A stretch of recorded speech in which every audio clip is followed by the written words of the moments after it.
ವಿಧವಾಗಿ ಪೂಜಿಸಿದರೂ ತೃಪ್ತಿಯಾಗಲು ಮನಸ್ಸಿದೆ. ನೋಡಿರಿ, ದೇವರನ್ನು ಹೂಗಳಿಂದಲೇ ಅಲಂಕರಿಸಿದ್ದಾರೆ.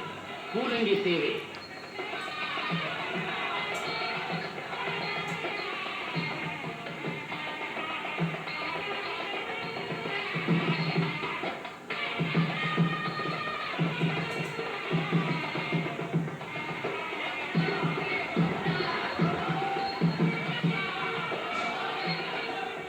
ಸೂರ್ಯನಲ್ಲಿ ಕಾಂತಿಯಾಗಿಯೂ, ಚಂದ್ರನಲ್ಲಿ ಚಂದ್ರಿಕೆಯಾಗಿಯೂ, ಗಾಳಿಯಲ್ಲಿ ತಂಪಾಗಿಯೂ, ಜಲದಲ್ಲಿ ರುಚಿಯಾಗಿಯೂ, ಸರ್ವ ಜೀವಿಗಳಲ್ಲಿ ಚೈತನ್ಯವಾಗಿಯೂ ಇರುವ ಶ್ರೀ ವೆಂಕಟೇಶ್ವರನು ನಮ್ಮೆಲ್ಲರಿಗೂ ಮಂಗಳವನ್ನುಂಟು ಮಾಡಲಿ ಎಂದು ಬೇಡುತ್ತಾ ಕೈ ಮುಗಿಯೋಣ.